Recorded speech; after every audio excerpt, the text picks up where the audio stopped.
Okay, today we're going to talk about the notion of an abstract vector space. Let's first talk about Rn, which everybody's familiar with. So remember, Rn is the set of vectors, which are just n tuples of real numbers. You write a vector v with an arrow as x1 through xn, and if another vector w, say, is y1 through yn, you can add the two vectors. You just add them component-wise.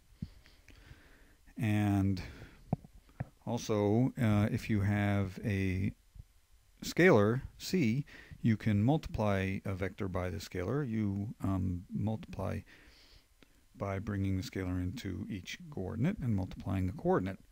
So these are the familiar operations from Rn.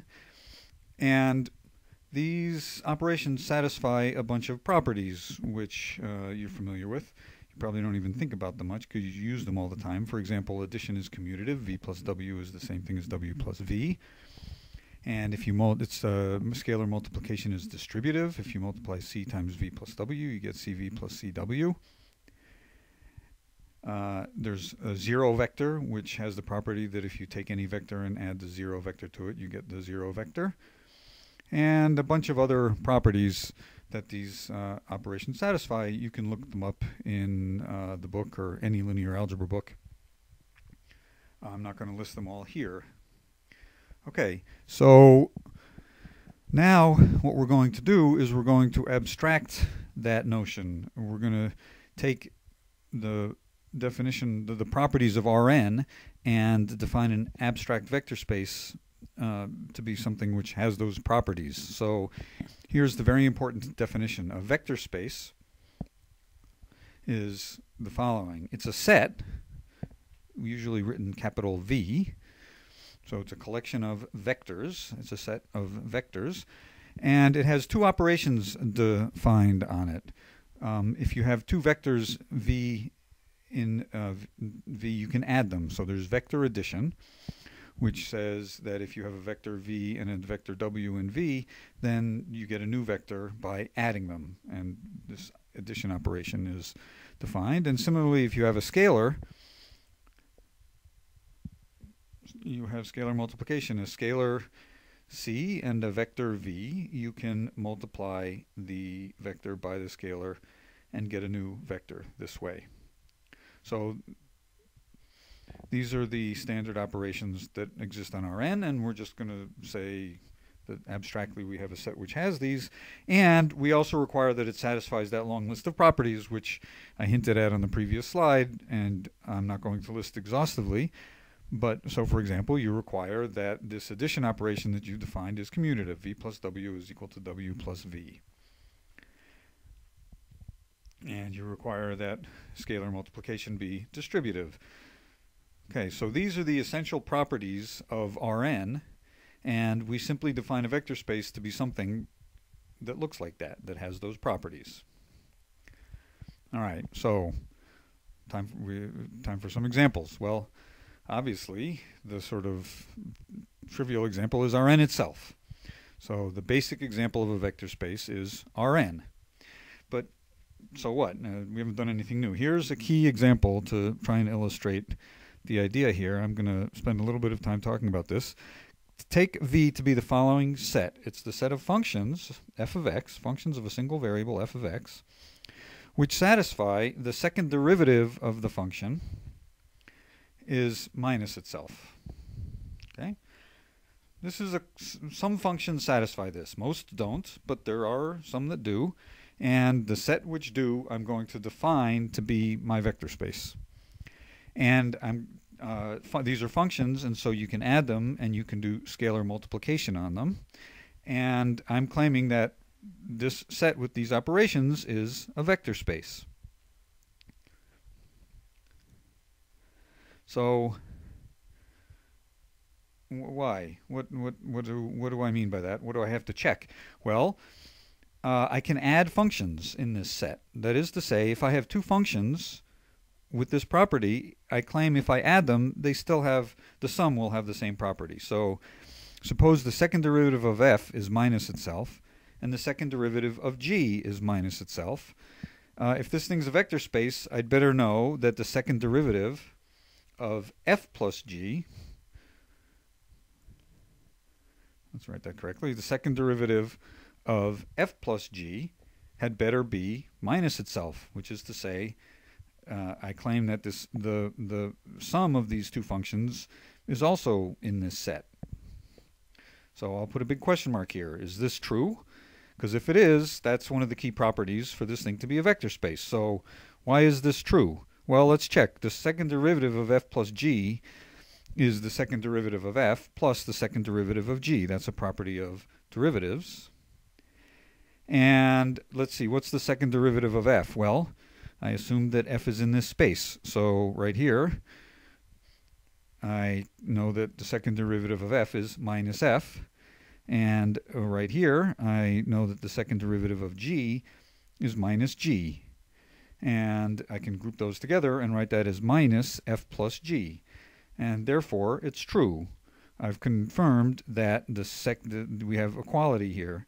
The second derivative of f is indeed, the second derivative of f plus g is indeed minus f plus g. So I've checked the fact that vector addition on this set is defined. Also, scalar multiplication, I have to check that. Let's do that. So I claim if you have a vector whose second derivative is minus itself, if you multiply it by a scalar, then it still satisfies that. So why is that? Well, the scalar pulls out. That's a basic property of the derivative. So you can pull it out, and then the second derivative of f is minus f. So you get c times minus f. And now you can pull the c back in to get minus c times f. So indeed, the second derivative of c times f is minus c times f.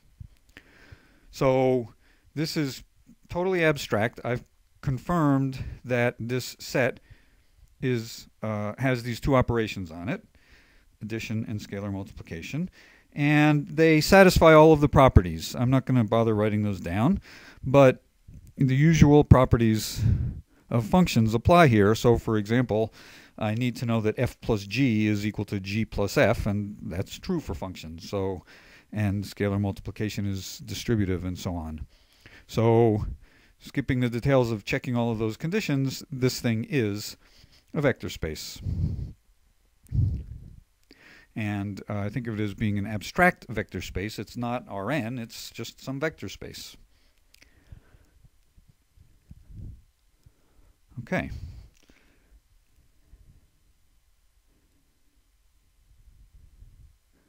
Well, let me ask a question here. What does it look like? How do I think about this thing? I need a mental image of what v is. It's a little weird. It's these functions, and so I want to know how to think about it. So that's what I'll do here. So let's see. I'm talking about functions whose second derivative is minus itself. Does anybody know such a function? I think you do. Cosine. F of x is equal to cosine is an example.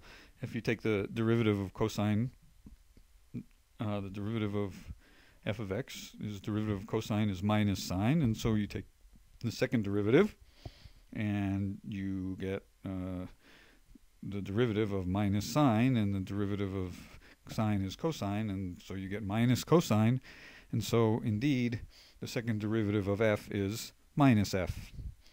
So this is a vector in my vector space. It's a function, but just think of it, forget about the fact that it's a function for the moment. It's a vector. Also g of x, that's sine of x. G of x is equal to sine of x is another function which satisfies this. And now remember, I said that this thing is a vector space, so I can add things. So for example, cosine of x plus sine of x satisfies this property. You can check that directly if you don't believe me. So does any scalar times cosine of x and any scalar times sine of x. And therefore, anything of the form a cosine of x plus b sine of x.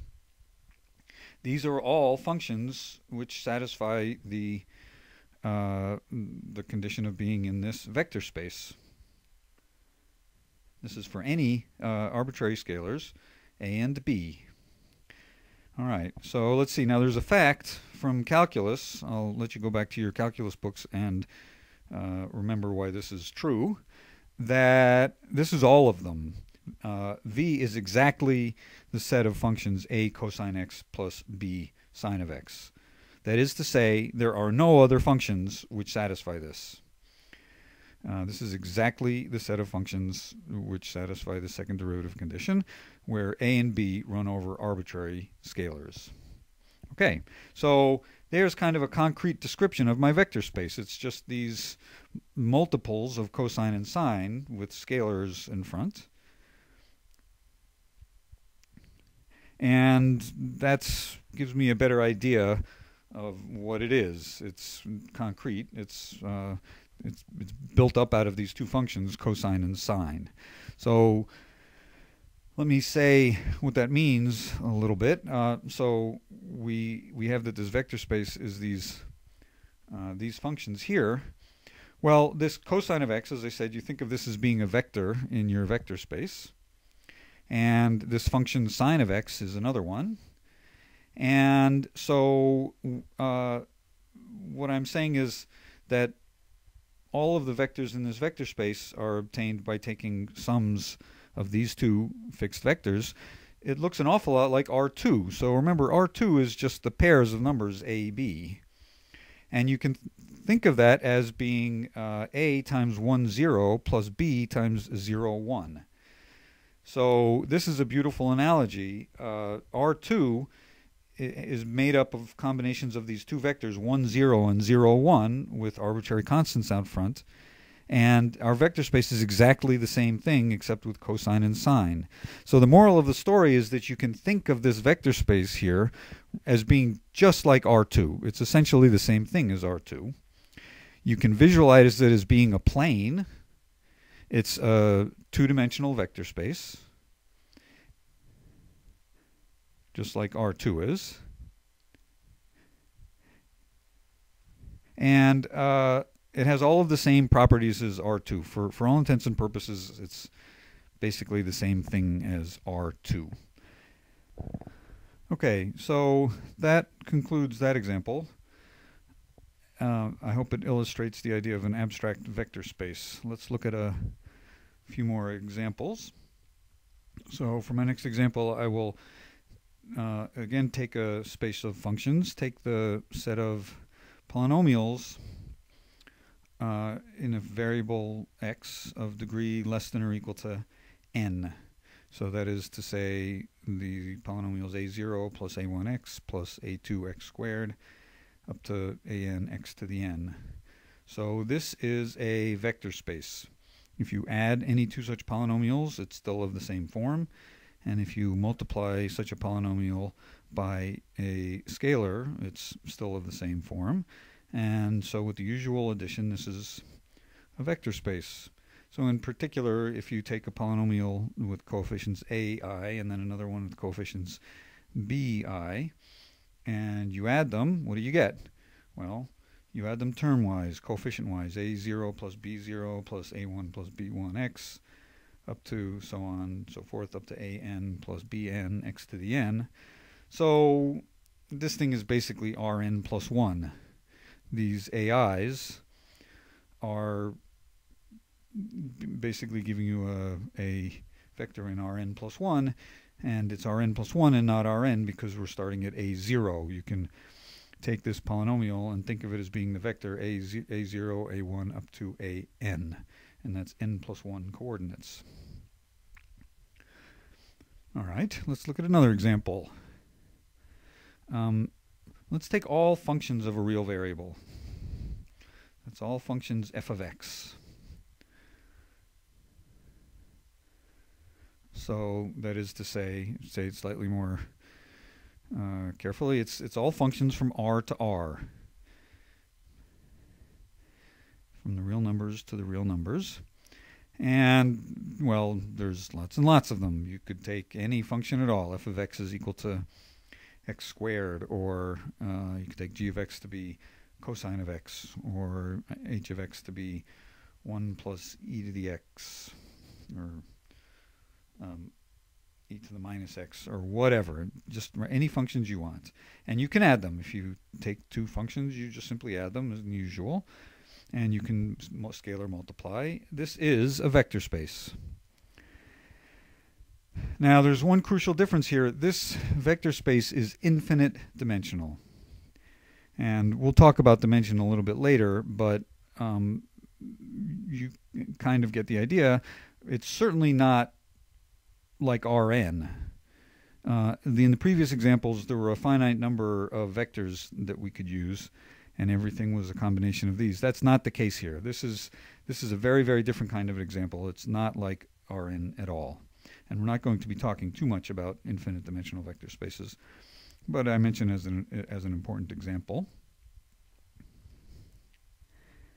For one final type of example, it's a generalization of the previous. Take a finite set of numbers, x1 through xn, and take the space of functions from this set to Rn. So basically, whenever you have two sets, you can take functions from one to the other. And this is an example of that. So V is the set of functions from S to R. So what do I mean by that? Well, let's just do an example. Suppose S was the set of three numbers, 1, 5, and 10. Don't ask me why I picked those. And, well, let's say f of 1 is 3, and f of 5 is 2, and f of 10 is 0. That's a function. It takes 1 to 3, 2 to 5, and 10 to 0. Another example is, let's take the function g of 1 is equal to 0, and g of 5 is equal to minus 10, and g of 10 is equal to, say, 37. You can take any three numbers and make the function with those values, and you add them in the usual way. F plus g of 1 is 3 plus 0 is 3, and this is a vector space.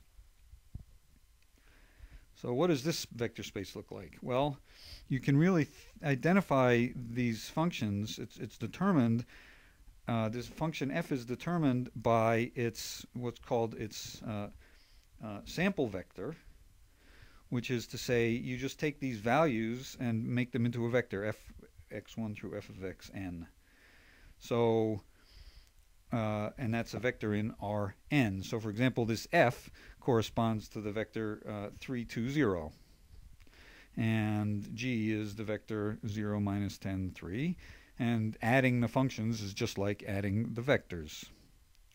So let's draw a picture to illustrate what I'm talking about here. You have these three x values, 1, 5, and 10. And I'm just saying that you're identifying the values of the function. In this case, f has values 3, 2, and 0. This, again, is a finite dimensional vector space.